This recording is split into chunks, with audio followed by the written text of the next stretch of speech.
In our headlines on this Thursday afternoon, June 27th. Amid the continued floating of waste-carrying balloons into the southern part of the peninsula, North Korea claims its ballistic missile launch back on Wednesday was a success. But Seoul maintains the test was indeed a failure. Meanwhile, over in Washington, D.C. earlier on Wednesday local time, top trade and commerce government officials of South Korea, Japan and the U.S. sat down for their first trilateral session on economic security. And in Bolivia, an attempted military coup takes place on Wednesday, with armored vehicles pounding the door of the government palace in La Paz that ended with the arrest of the country's Army General Commander. We start with conflicting reports from the two Koreas regarding a ballistic missile launched by North Korea earlier on Wednesday. Now, Seoul has reiterated that the latest test was a failure, but Pyongyang insists the mission was a success. Our correspondent Peunji reports. At around 5:30 a.m. on Wednesday morning, a white trail of smoke was seen in South Korea's capital area, apparently from a ballistic missile tested by North Korea. South Korea's military said the missile was fired from the Pyongyang area, but explained that the North had failed, as the missile exploded mid-air after traveling some 250 kilometers. The military said it appeared to have been the North's attempt to test launch a hypersonic missile, and added that it would conduct further analysis of the launch alongside the U.S. But North Korea on Thursday claimed that its missile launched the day before was a successful test aimed at developing missiles carrying multiple warheads. Its state-run media said the separated warheads were guided correctly to 3 coordinated targets, and said the latest test was to secure the capability to fire multiple warheads on a single ballistic missile. It added that the test was carried out within a 170 to 200 kilometer radius, using the first stage engine of an intermediate-range solid-fuel ballistic missile. In response, South Korea's Joint Chiefs of Staff said the North's claims are exaggerated and that Wednesday's test launch was indeed a complete failure. The missile launched by North Korea yesterday exploded mid-air in the early stage of flight.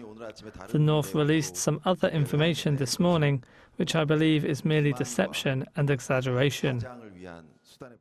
This follows the North's launching of more trash-carrying balloons on Wednesday night for the 3rd day in a row.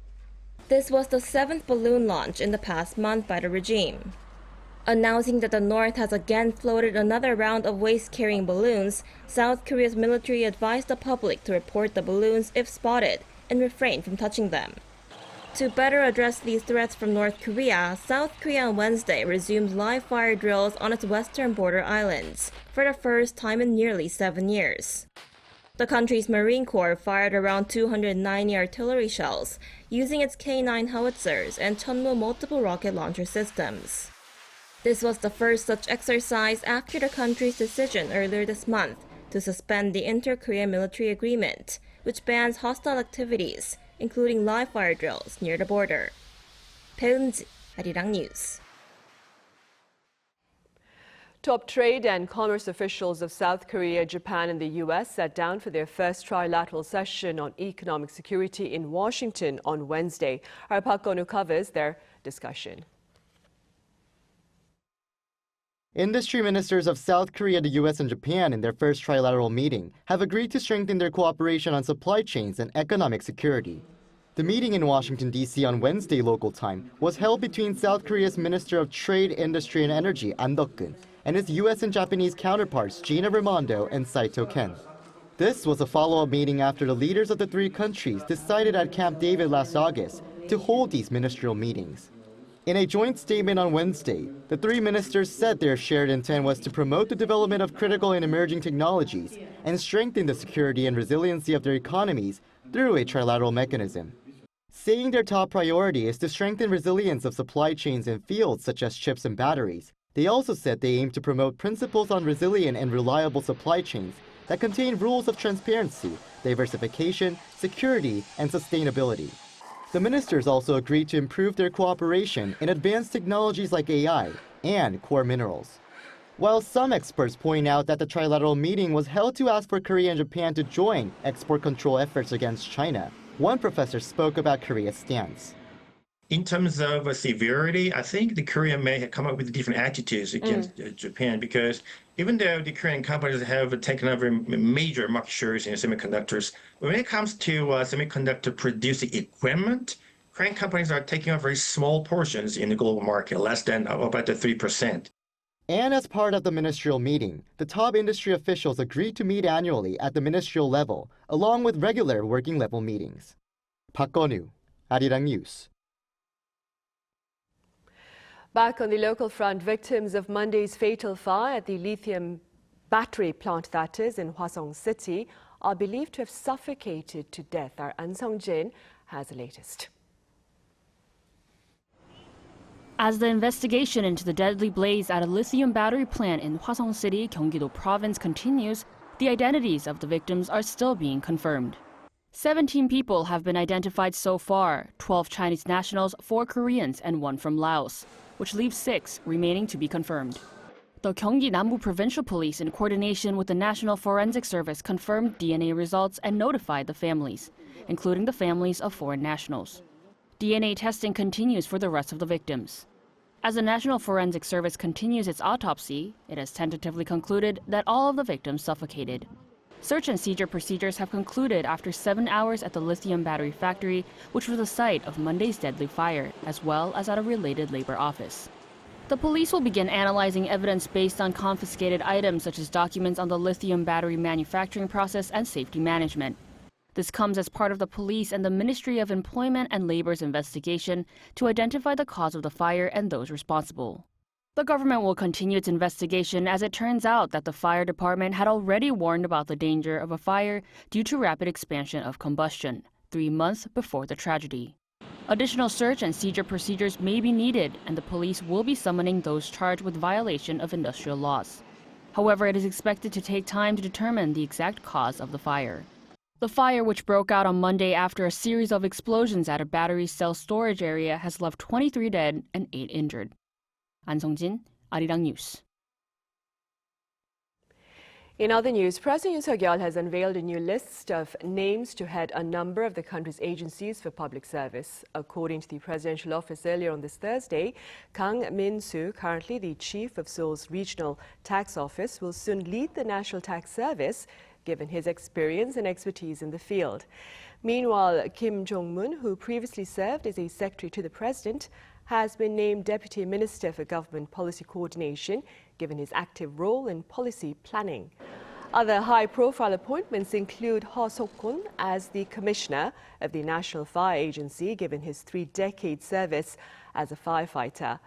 Also, Chang Dong-on, a former NASA researcher, will take over the reins of the country's weather agency to further ensure public safety.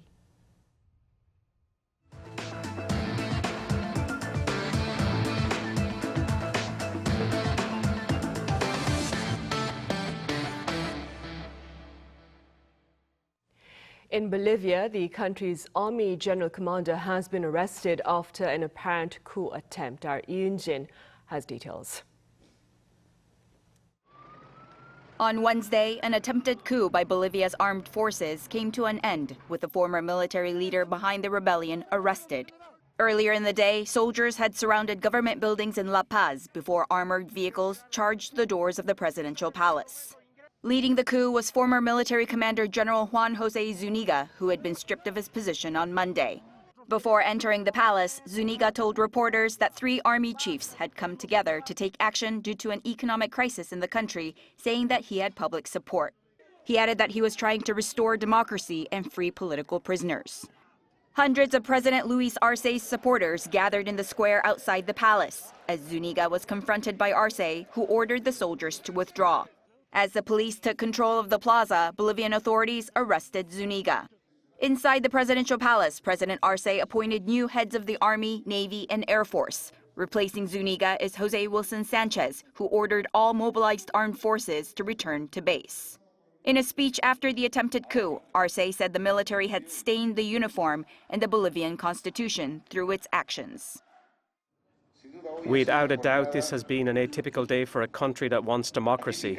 Today we are living through an attempted coup by members of the military who are staining the uniform and attempting against the constitution. But we also count on members of the military that know that our constitution and respect for the current laws are most important. Bolivia's public prosecutor's office said a criminal investigation would be carried out against Zuniga and those involved in the attempted coup, as regional leaders and international organizations expressed support for Bolivia's democracy. Wednesday's attempted coup comes amid brewing tensions caused by political conflict and economic hardship in Bolivia ahead of the presidential elections in 2025. Yoon, Arirang News. Also on the international front, the first U.S. presidential debate ahead of the 2024 election in November takes place on Thursday in Atlanta, Georgia. The event will see President Joe Biden and former President Donald Trump sharing a stage for the first time since 2020. Our Lee Seung-jae reports. The date is finally set for the long-anticipated TV debate between the incumbent U.S. President Joe Biden and his opponent and former President Donald Trump. The first TV debate for the 2024 presidential election, which will be moderated by CNN anchors Jake Tapper and Dana Bash, is set to take place on June 27th in Atlanta, the capital of the key battleground state of Georgia. The showdown between the two rivals will last for 90 minutes, with the candidates' roles reversed from their last debate 4 years ago. At the time, Trump was the incumbent, defending against Biden's criticism of his mishandling of state affairs. Now it's Biden who will have to defend against a barrage from Trump come Thursday. It's also the first time that a former and incumbent president has faced off as presidential candidates in a televised debate since 1956. The TV debate is also taking place before the Republican National Convention in July and the Democratic National Convention in August, where the two parties' presidential candidates are officially nominated. National opinion polls show that the two are neck and neck within the margin of error, with Trump having a slight lead in battleground states. Experts believe that the televised debate will have a significant impact on swing voters. Some of the key issues to be discussed on the day will be U.S. migrant problems, high inflation, abortion, the Ukraine war, and the Israel-Hamas armed conflict. Trump is expected to fiercely criticize the Biden administration's failure to control illegal immigration. Biden, on the other hand, is expected to raise Trump's legal issues and his take on abortion, which could influence female voters. With Biden and Trump being the two oldest presidential candidates in history, pundits say the outcome of the debate will ultimately depend on which candidate will be able to demonstrate more leadership and vitality. Lee Seung-jae, Arirang News. And in domestic news, Korean cosmetics companies raked in higher profits during the first 5 months of this year amid greater exports to the U.S. and Japan and growing demand from tourists to the country. According to the Korea Customs Service on this Thursday, the export value of cosmetics from January to May amounted to slightly over $4 billion. Korean cosmetics were exported to 170 countries, with the largest markets being China, the U.S., Japan, and Vietnam. Data also shows a growing preference for small and medium-sized brands among foreign tourists. And dining and drinking are important elements of the travel experience, and this awareness recently brought together relevant officials from Asia and the Pacific in Cebu for talks on ways to add greater momentum to the rapidly growing food tourism market. Our Lee Soo-jin was there. There's a growing trend in tourism where it's less about what you see and more about what's on the menu. To bring experts from all of the world together to discuss this, the first UN Tourism Regional Forum on Gastronomy Tourism for Asia and the Pacific kicked off on Wednesday in Cebu. Everything is tourism, and that's why it's very important day to day. Big part of economy in tourism, it depends on agriculture and gastronomy tourism. Gastronomy tourism, or culinary tourism, is a type of travel where the main focus is experiencing a destination's local food and drink. And its market is projected to grow in value from $1.1 trillion in 2023 to a whopping $6.2 trillion in 2033. In light of this, the forum highlighted the wide-reaching economic impact gastronomy tourism has on a country, which includes diversifying income sources for local producers and creating jobs. This greater demand for local cuisine is also a way for a country to preserve its cultural heritage. And a large part of this market is expected to be based in the Asia-Pacific region, which is also why UN Tourism decided to hold a regional forum here in the Philippines. Well, I think there is a very strong point on street food. I think when you think about Asia, it's a huge diversity. And also I think there is already a strong brand because a lot of the cuisines are very well known. Tourism officials from various areas of the Asia-Pacific region, such as South Korea, Japan, and Hong Kong, were also in attendance to share their own experiences and learn about other countries' practices. I personally believe that South Korea's gastronomy tourism has a huge impact on the world's gastronomy tourism. Jeju especially is receiving a lot of attention for its seafood and agricultural products from its UNESCO-approved fields. He added that moving forward, based on what was discussed in this forum, the Jeju Tourism Organization also plans to raise awareness of Jeju's local cuisine in a way that is both inclusive and diverse. With the forum successfully drawing more than 800 people from more than 30 different countries, it's expected to not just build anticipation for the World Forum happening later this year, but also be the first of many to be held for the Asia-Pacific region. Isujin, Arirang News, Cebu. And the Paris Summer Olympics is now less than a month away, and preparations for the global sporting event are well underway among members of Team Korea. Our Choi Soo-young met with some of them. South Korea's athletes' faces were filled with excitement and anticipation. In the upcoming 2024 Paris Olympics this summer, around 10,500 athletes from 206 countries will compete in 32 sports. Team Korea will comprise slightly over 140 athletes to participate in 21 sports, its smallest delegation since the 50 at the 1976 Montreal Olympics. At the recent 2020 Tokyo Summer Olympics 3 years ago, South Korea won a total of 20 medals, including 6 gold, 4 silver, and 10 bronze, finishing in the top 15 overall rankings. Here at the National Training Center in Jincheon, Chungcheongbuk-do Province, Team Korea is training hard in the final preparations for the Olympics before heading to Paris with the goal of winning 5 gold medals and securing a place in the top 15 overall rankings. In archery, Korea claimed 4 gold medals in Tokyo and expect to get good result in Paris. In Tokyo, there were no spectators due to COVID-19. But the Paris Olympics are expected to be filled with many fans. We are very excited and have been preparing a lot, so we ask for strong support. My goal is to win a gold medal in the men's team event. Swimmer Hwang Sonu, who won 6 medals, including 2 golds at the 2023 Asian Games in Hangzhou, showed his confidence. Over the past 3 years, we have honed our skills and gained valuable experience, and we are determined to show the country excellent performances.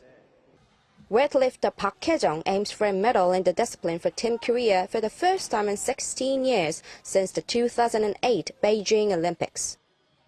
Since it's my first Olympics, I feel very nervous, but I'm also eager to go to Paris quickly. Although my goal is not necessarily a gold medal, I am working hard with my coach to ensure I at least make it into the medal podium. Badminton star An Se-young also said that she will deliver her best performance to the nation in Paris. Earlier this year, I was constantly worried and had a tough time due to injuries. However, now that I am focusing on the Olympics, my condition has improved significantly. I can prepare well. I believe I can achieve good results. Meanwhile, following concerns about the extreme heat in Paris at the end of July, the Korean Sport and Olympic Committee has pledged to support the athletes in every way, including providing cooling jackets to ensure they can do their best. Regardless of the color or number of medals, the Paris Summer Olympics, which will bring great joy and excitement to the nation, will begin its 17-day journey on July 26. Choi Soo-young, Arirang News, Jincheon.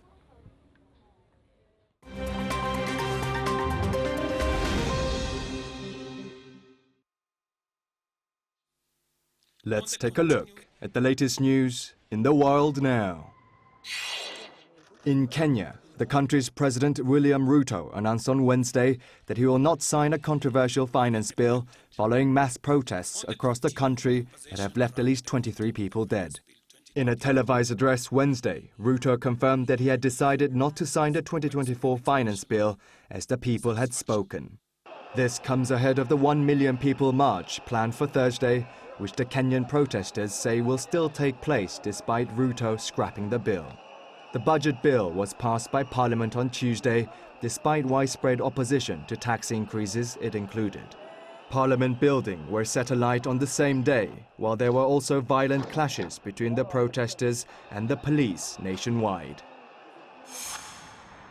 American journalist Evan Gershkovich, who is the first U.S. reporter to be arrested on espionage charges in Russia since the Cold War, went on trial on Wednesday in Yekaterinburg, some 15 months after first being locked up in a Moscow jail. The Wall Street Journal reporter was seen stood in a metal and glass cage in a Russian courtroom, with his head shaven, smiling to the cameras before the trial was held behind closed doors. Russian prosecutors claim that Gershkovich was collecting classified information about a Yekaterinburg-based Russian tank manufacturer on behalf of the U.S. Central Intelligence Agency. Gershkovich, the Wall Street Journal, and the U.S. government strongly rejected the charge, with the White House saying that Russia is using the journalist as a bargaining chip.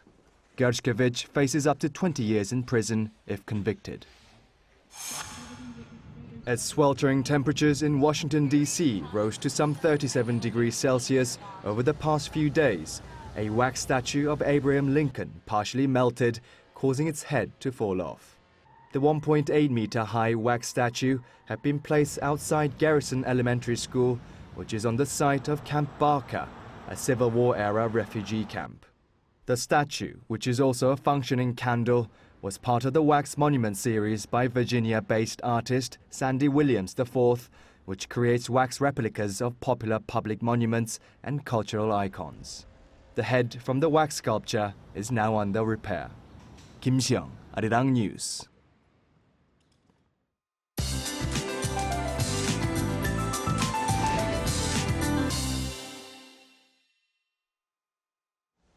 Good afternoon. Heavy monsoon rain is pounding down on Jeju, dropping 30 millimeters an hour, with a preliminary rain advisory being issued. And further south, we'll see heavier showers. Until Friday morning, most of Jeju could see up to 100 millimeters of heavy monsoon rain with strong winds. And the rest of southern provinces could see 5 to 60 millimeters. Meanwhile, sun safety is essential for central parts of the country today. UV rays will hike to very high during the day under burning sunshine in central regions, with temperatures going up as high as yesterday. So Seoul and Chuncheon will go up to 32 degrees Celsius this afternoon, but southern parts will have 1 to 7 degrees lower daytime highs, with that monsoon showers going up to 28 degrees over in Gwangju, Busan and Jeju at 25 degrees. But tomorrow looks to be even hotter in the capital, while monsoon season starts this weekend in central regions. Meanwhile, morning temperatures will also get warmer. With that in mind, let's take a look at the international weather conditions.